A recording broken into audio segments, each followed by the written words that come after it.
Muito boa tarde, são 12 horas 20 minutos e nós estamos iniciando pela Band Amazonas a edição dessa terça-feira do programa Exija Seus Direitos, ao vivo para toda a cidade de Manaus e para vários municípios do interior do estado. Hoje nós estamos retomando normalmente as nossas atividades, depois de passado aí esse período eleitoral, onde graças a Deus, mais uma vez, nós tivemos o reconhecimento das nossas ações, o reconhecimento do nosso trabalho por parte da sociedade amazonense. Nós vamos agora representar o Amazonas na Câmara Federal. Somos apenas 8 deputados federais. Hoje, na tribuna da Assembleia, já preguei inclusive a união desses parlamentares. Hoje existe uma desunião muito grande, já somos poucos e desunidos faremos muito pouco, mas vamos defender a união, o fortalecimento da nossa bancada, apenas 8 deputados federais para defender os interesses do estado do Amazonas, para que a gente possa debater problemas crônicos que ainda afetam o nosso estado, como a questão das drogas que continuam entrando no estado do Amazonas, a questão da recuperação dos nossos drogados. Somente em Manaus tem 80 mil pessoas hoje dependentes químicos, 200 toneladas entram pelo estado do Amazonas por ano de droga. É assunto muito sério, muito grave. Vamos também tratar a respeito dos serviços prestados no Amazonas, como energia elétrica, que continua sendo um problema seríssimo, além do que é o problema da BR-319, essa novela interminável que tantos prejuízos tem causado ao polo industrial de Manaus, a chegada de produtos mais baratos, a saída de produtos que cheguem no mercado do consumidor também de forma mais barateada, sobretudo os produtos fabricados no polo industrial de Manaus, entrada de hortifruti, verduras que chegam de outros estados, muitas vezes via aérea ou através de carretas, o que encarece muito esses produtos. Enfim, nós temos uma série de problemas que nós vamos ter que trabalhar. E defendo a união dessas representações, desses nossos representantes, a fim de que nós possamos ter uma bancada unida dentro do Congresso Nacional. Temos o problema seríssimo da telefonia fixa, móvel e internet.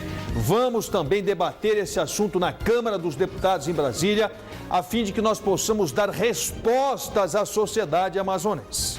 Não dá mais para a gente continuar pagando aí uma telefonia fixa caríssima, uma telefonia móvel muito caríssima, a internet muito precária, muito ruim, e nós vamos encontrar em Brasília, onde as leis são feitas, onde nós podemos legislar sobre essa questão, porque trata-se de leis federais.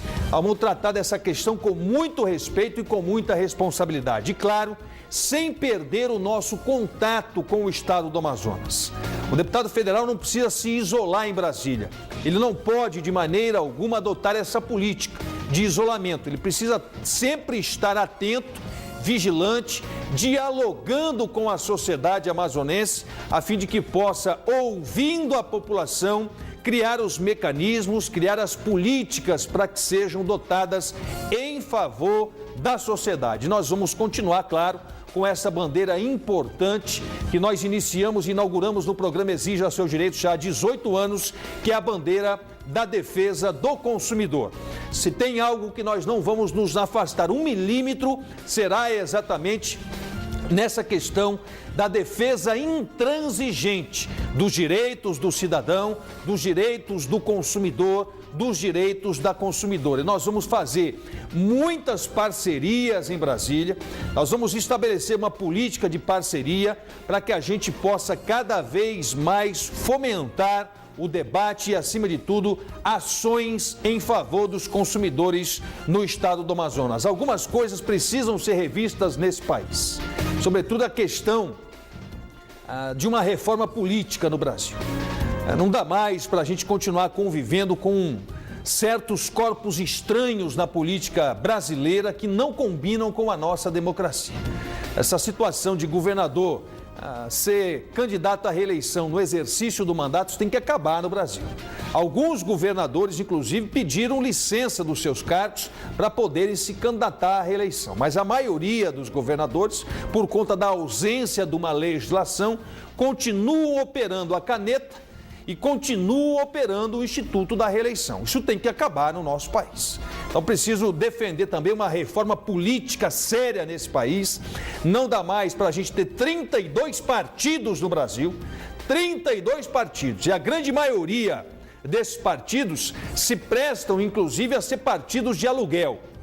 São as chamadas siglas de aluguel. Precisa se fazer uma grande reforma neste país. Bom, nós temos muita coisa para falar no Exija Seu Direito de hoje e nós vamos começar o Exija dessa terça-feira, mais uma vez com o nosso quadro Procura-se.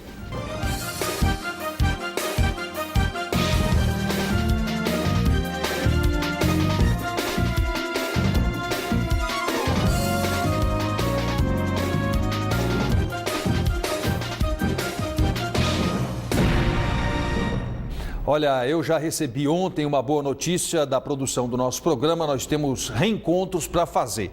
E nós vamos fazer os reencontros aqui no nosso programa porque nós gostamos muito de devolver as pessoas às suas famílias. E é com imenso prazer que eu anuncio para vocês que em breve nós teremos 2 reencontros aqui no programa Exija Seus Direitos. Pessoas que não se veem já há muitos anos e graças à audiência do nosso programa, graças à participação da população, nós vamos promover os reencontros ao vivo aqui nos estúdios do nosso programa. 12h27.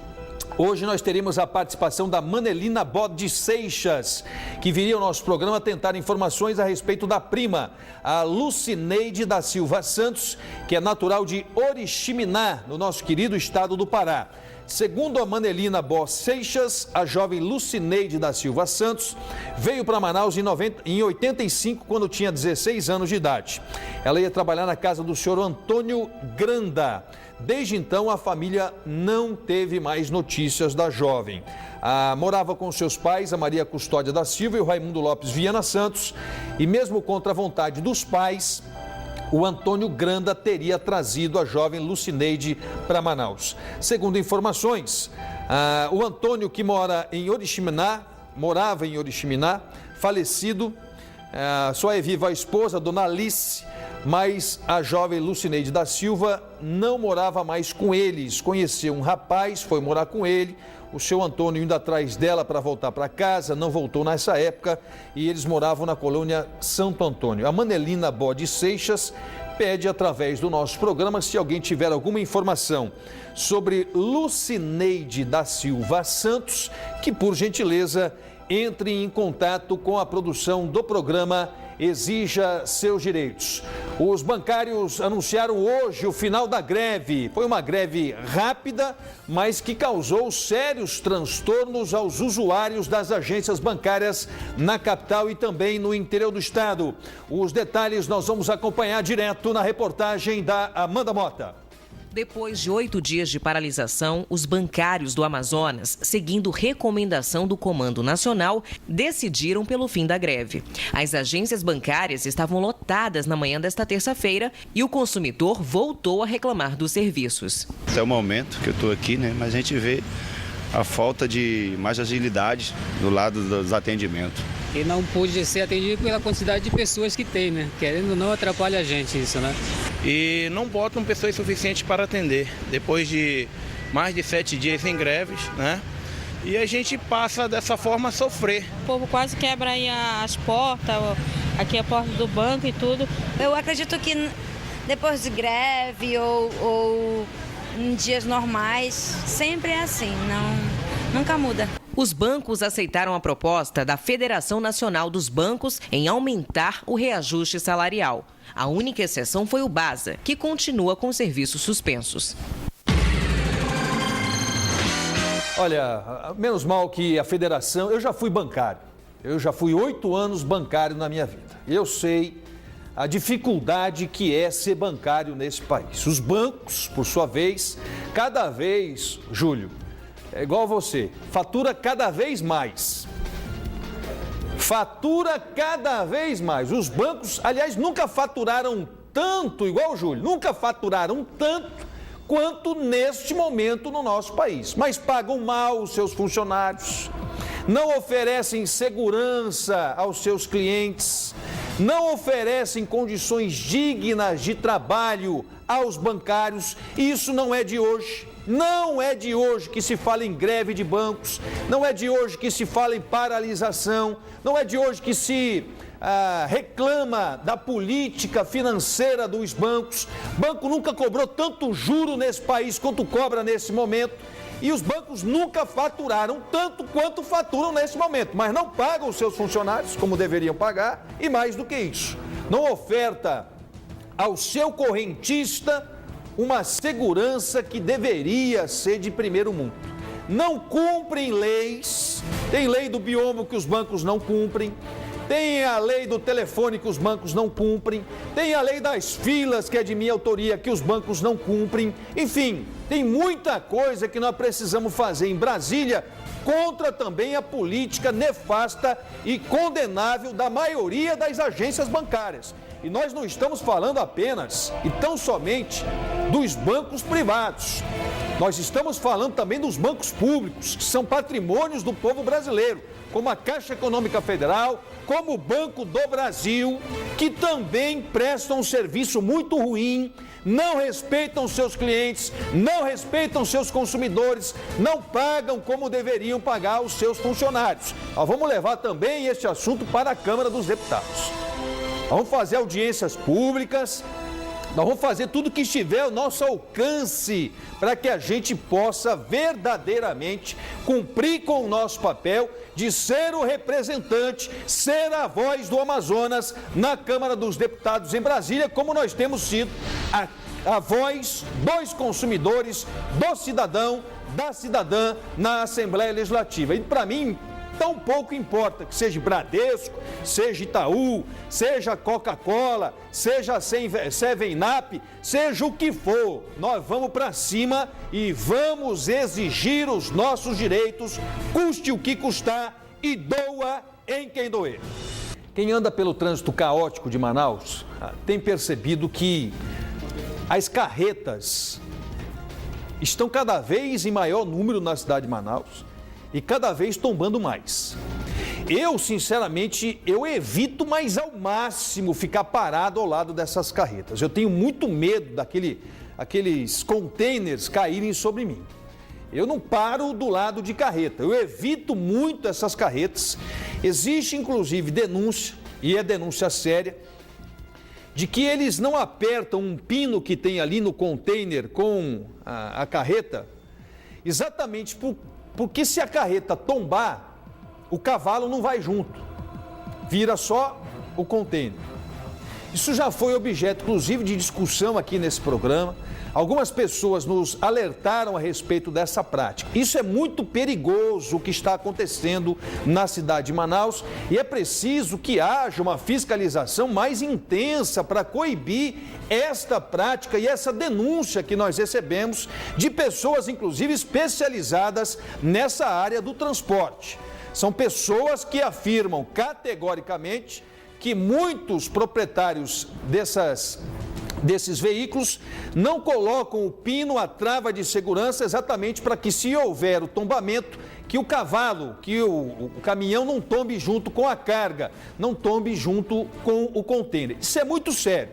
Não bastasse essa preocupação, esse problema e esse risco para os usuários no trânsito da cidade de Manaus, agora um guindaste desgovernado causou pânico e terror ontem em um bairro na cidade de Manaus.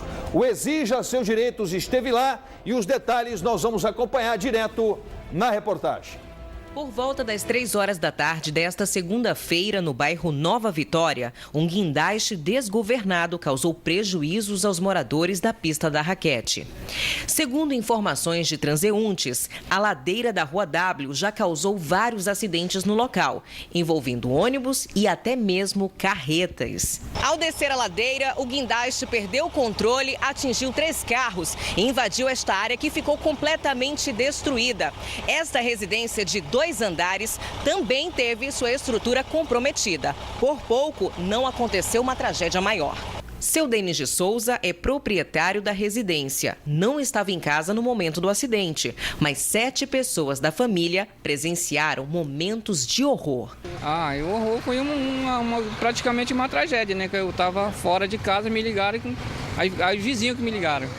Falaram que o caminhão tinha entrado dentro da minha residência.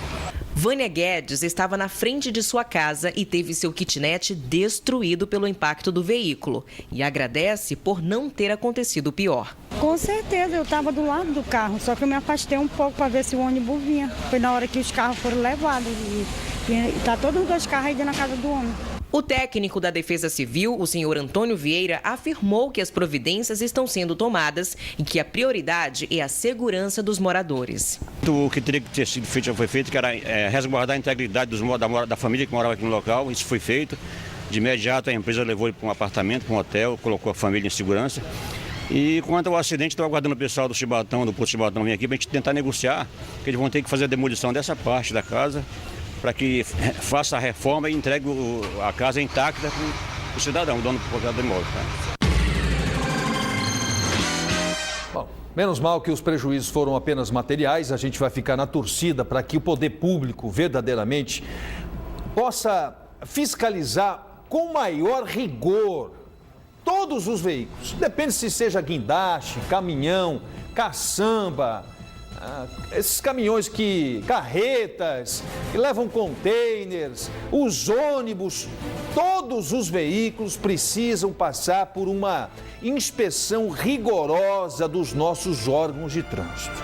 A grande maioria dos acidentes que ocorre exatamente pela precariedade da manutenção dos veículos. É preciso também que o cidadão tenha consciência de que está dirigindo muitas vezes um veículo sem a mínima questão de segurança sendo analisada, pneus carecas, freios que não funcionam, não tem uma inspeção nesses carros, não se faz aí uma vistoria mais intensa e as pessoas acabam se acostumando. Quem olha e percebe, presta atenção no trânsito, vai ver que nós temos muitos cacarecos sobre rodas que estão rodando na cidade de Manaus há muito tempo de forma tranquila, sem serem importunados. Então as pessoas precisam ter consciência de que tem que fazer o mínimo de manutenção no seu veículo. Aliás, é uma obrigação de todo condutor, de todo proprietário de veículo, fazer a inspeção veicular,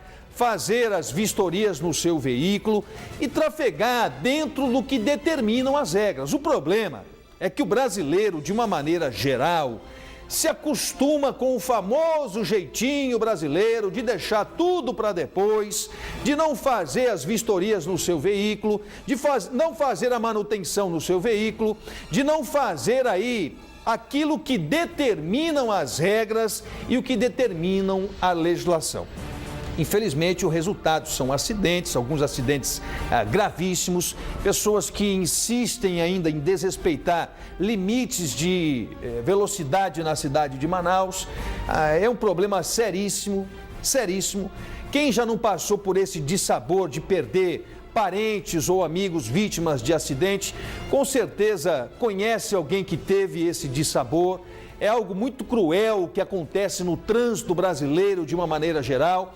E muitas vezes esses acidentes, essas mortes poderiam ser evitadas se tivesse o condutor do veículo a consciência de fazer a manutenção veicular, de cuidar do seu carro, de dotar o seu carro de todos os mecanismos de segurança e obedecer principalmente os limites de velocidade.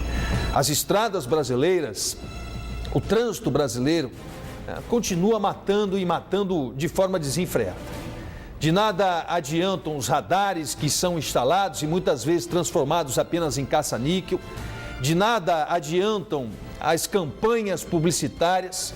De nada adianta o noticiário todos os dias mostrar que pessoas estão sendo vitimadas no nosso país exatamente pela falta de consciência de algumas pessoas.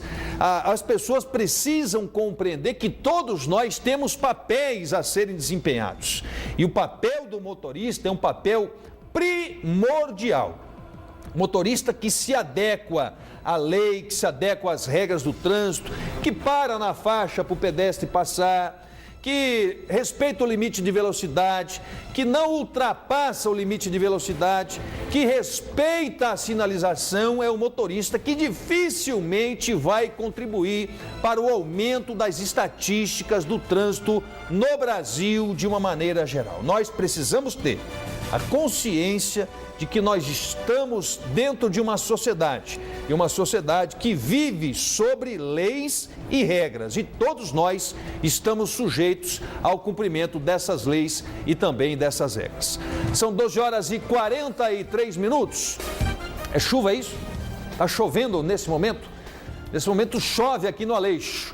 12 horas e 43 minutos, mais um sonho realizado através do nosso quadro A Hora da Esperança. A Cássia tem uma história de muita dificuldade na sua vida, de muita tristeza, inclusive, mas é uma daquelas jovens senhoras que nós já mostramos aqui no programa Exija Seus Direitos, contando a história das famílias amazonenses e muitas vezes as histórias que nós apresentamos aqui, que são as histórias da vida real, são as histórias que se confundem com a maioria dos nossos amigos, parceiros, fiéis, telespectadores. Hoje vocês vão rever mais um sonho realizado através do nosso quadro A Hora da Esperança, que vai ilustrar bem este quadro que nós criamos já há muitos anos para que a gente possa não apenas dar o peixe, mas dar uma vara para que a pessoa possa, através do seu trabalho, da sua determinação, do seu esforço, tirar o sustento pessoal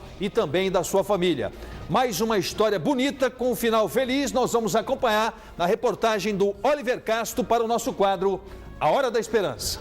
Na cozinha, Cássia Maria sabe fazer de tudo um pouco. É da produção de doces e salgados que ela garante o sustento da família. Cássia exerce a profissão de confeiteira e salgadeira há mais ou menos 20 anos. Decidiu ingressar nesse mercado por pura necessidade. A minha necessidade era de ter que cuidar dos meus pais, né? A minha mãe adoeceu, teve um AVC e ficou acamada, ficou que nem uma criança. Então, para mim poder me sustentar e sustentar meus filhos, né? Eu tive que fazer alguns cursos, né? Para poder cuidar dela e trabalhar em casa, ser autônoma. Foram 13 anos cuidando da mãe, Dona Maria Maia, já falecida. Logo em seguida, foi a vez do pai, seu Orlando Maia, adoecer. Ele ficou com câncer de próstata, aí depois ele faleceu. Vai fazer 2 anos que ele faleceu, dia 11 de dezembro ele faz 2 anos que faleceu. Com o falecimento de seus pais, a dona de casa tinha tudo para ser uma pessoa amargurada, mas ela não desanima. Em primeiro lugar, em Cristo, né? Que eu creio no meu Deus, que Ele preenche o nosso coração, né? Em segundo lugar, o meu trabalho, porque eu amo o que eu faço. Os cursos profissionalizantes ajudaram Cássia a melhorar o padrão de qualidade dos doces e salgados que ela faz todos os dias. Quando eu vi na televisão vários cursos do CETAM, né? Aí comecei a estudar. E assim eu fui fazendo vários cursos, terminando um, fazendo outro, terminando um, fazendo outro. O negócio está no caminho certo. No entanto, Cássia Maria deseja ampliar um pouco mais. E por esse motivo, escreveu uma carta para o programa Exija Seus Direitos, contando sua história de vida. Quando eu vi a Porta da Esperança, eu me vi lá.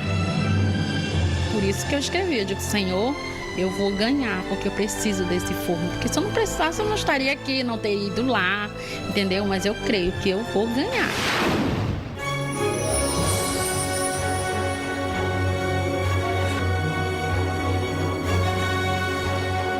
Que bacana a história da Cássia Maria, emocionou com certeza a todos nós, e ela aqui, só felicidade, Maria.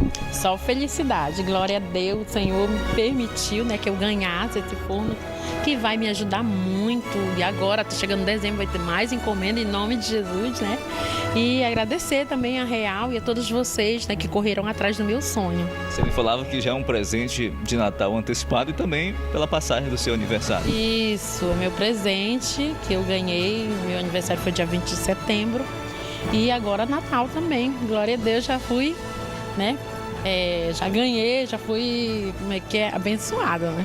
O que vai ajudar você, esse forno? Vai me ajudar muito, muito, e ele é enorme, né? Vai dar para assar bolo, as minhas empadas, tudo numa vez, porque o meu forno pequeno tem que tirar, tem que botar, e ele, glória a Deus, vai me ajudar muito.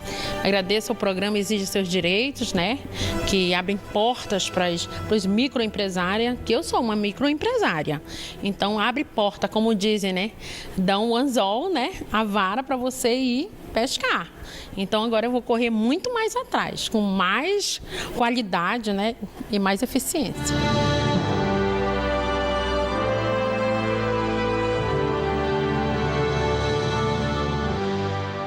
Olha, eu queria muito agradecer os parceiros do nosso programa, que se não fossem as parcerias que nós temos com muitas empresas, que são empresas solidárias, que são empresas que têm responsabilidade social, que são empresas que enxergam que nós podemos fazer o bem às pessoas, dotando essas pessoas de instrumentos capazes de mudar a vida dessas pessoas, como foi o depoimento agora da Cássia, a participação da Cássia no nosso quadro A Hora da Esperança. Nas nossas andanças pela capital e pelo interior do estado, eu ouvia muito as pessoas dizendo o seguinte: deputado, continue ajudando as pessoas. Deputado, continue realizando o sonho das pessoas. Deputado, continue reencontrando as pessoas. E eu sempre digo para vocês o seguinte: esse programa, que tem 18 anos de vida, é um programa que está na TV para fazer o bem às pessoas. Nós não usamos o programa para promover discórdia, para denigrir quem quer que seja, para falar mal de quem quer que seja. Nós não utilizamos esse tempo que nos é ofertado pela Band, pela família Garcia, para perseguir quem quer que seja. O nosso objetivo aqui é fazer o bem, é reencontrar pessoas, é mostrar o dia a dia dos amazonenses, o dia a dia da sociedade amazonense, debater os nossos problemas, mas com muita responsabilidade. O objetivo aqui é reencontrar pessoas através do nosso quadro Procura-se, é resolver o problema das pessoas através das equipes de reportagem do Exija Seus Direitos, e a partir do ano que vem, com o mandato já de deputado federal, vocês vão ter muitas surpresas aqui também no nosso programa. Nós vamos criar novos quadros para atender cada vez mais as pessoas com o programa Exija Seus Direitos. Nós vamos aproximar ainda mais o programa da sociedade, aproximar o programa dos consumidores e cada vez mais com o compromisso maior de resolver também o problema das pessoas. Então, as pessoas que por aqui já passaram, que tiveram o seu sonho realizado, elas acabam estimulando outras pessoas a enviarem as suas cartas para que elas possam também, a exemplo dessas pessoas que tiveram sucesso no nosso programa, possam mudar as suas vidas. O exemplo hoje que eu estou dando da Cássia é apenas um dos milhares e milhares de casos que nós já tivemos aqui no nosso programa. Pessoas que tinham perdido já, inclusive, a esperança de dias melhores, acabaram por conta própria ou motivadas por vizinhos, por parentes, mandando uma carta para o nosso programa, ligando para o nosso programa, encontrando os nossos representantes do nosso programa pelas ruas, contando essas histórias, e essas histórias que fazem parte do cotidiano das pessoas, que fazem parte da vida real das pessoas, são histórias da vida real que nós contamos todos os dias no programa Exija Seus Direitos e através do nosso quadro A Hora da Esperança, todas as sextas-feiras. Essas pessoas conseguiram mudar as suas vidas e esse é o nosso objetivo: ajudar as pessoas a mudarem a sua vida, dar dias melhores a essas pessoas, como bem disse a Cássia, através de uma vara, do anzol, para que essas pessoas possam, através das suas habilidades, seja como costureira, seja como manicure, seja como cabeleireira, seja como empresária, enfim, nós ajudamos tantas e tantas pessoas aqui, graças a Deus e graças à parceria que nós temos empreendido no nosso programa. E nós vamos continuar cada vez mais fortes, cada vez mais fortalecidos, graças a Deus e ao povo do estado do Amazonas, para fazer o bem às pessoas. Este é o nosso objetivo: ajudar as pessoas que precisam melhorar a sua vida. E só é feito esta ajuda só é feita através de um trabalho digno, decente, honrado e honesto. Espero em Deus poder cada vez mais continuar merecedor da sua audiência e principalmente da sua confiança. O programa Exija Seus Direitos vai continuar nesta nossa linha de promover a paz, de promover o bem, de resolver o problema das pessoas, de reencontrar as pessoas, de fazer aqui através do programa Exija Seus Direitos, parcerias como a Real Equipamentos, que tem nos ajudado bastante a realizar os sonhos através do nosso quadro A Hora da Esperança. Espero verdadeiramente que num curtíssimo espaço de tempo, mais parceiros possam se somar a essas nossas parcerias que nós já temos aqui empreendido no programa e que a gente possa continuar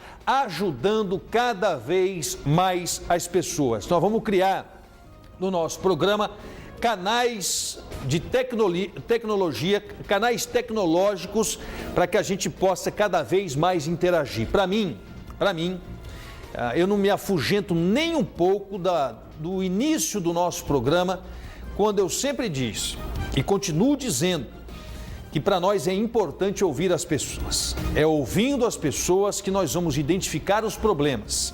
É ouvindo as pessoas que nós podemos tentar encontrar a solução para esses problemas. A todo homem público é dada esta obrigação, que é a obrigação de saber ouvir. E isso nós vamos continuar como deputado estadual até o dia 1º de fevereiro de 2015 e depois do dia 1º de fevereiro de 2015 como deputado federal eleito, graças a Deus, graças ao povo da cidade de Manaus, graças aos municípios do interior do estado. Eu fui votado em todos os municípios. Todos os municípios do interior do estado do Amazonas eu tive voto. Graças a Deus, eu não zerei em nenhum município do interior. Então, muito obrigado também ao povo do interior, que vai, assim como o povo da capital, merecer uma atenção especial por parte do nosso mandato também na Câmara Federal em Brasília. Temos muitos problemas a serem resolvidos, muitas questões a serem resolvidas, mas o meu compromisso, que assumi e que vou assumir a partir de 1º de fevereiro, é exatamente continuar com a mesma garra, com a mesma coragem, com a mesma determinação, com o mesmo respeito, com a mesma responsabilidade que tive no exercício parlamentar. Como deputado estadual, nós haveremos de empreender também as nossas forças, a nossa experiência já na área política, na área legislativa, na Assembleia, levando também para a Câmara dos Deputados. Falando nisso, eu recebi ainda há pouco uma mensagem do líder do PMDB na Câmara dos Deputados, que é o deputado federal Eduardo Cunha, do PMDB do Rio de Janeiro, me convocando para uma reunião da bancada. Seremos 66 deputados federais do PMDB em Brasília. Amanhã às 14h30 terei já uma reunião então com a bancada do PMDB em Brasília e por conta disso não vou apresentar o programa de amanhã, quarta-feira. Então vou a Brasília hoje de madrugada, porque não consegui voo à tarde, vou de madrugada, mas retorno amanhã à noite a Manaus e na quinta-feira estarei aqui, se Deus quiser, apresentando o programa Exija Seus Direitos, porque eu faço com muito carinho, com muita atenção, com muito respeito e com muito amor. Muito obrigado pelo carinho da sua audiência. Na sequência, as irmãs Socorro e Conceição vão comandar o Câmara 3. Uma ótima tarde a você. Muito obrigado pelo carinho da sua audiência e que Deus abençoe você e a sua família. Até amanhã.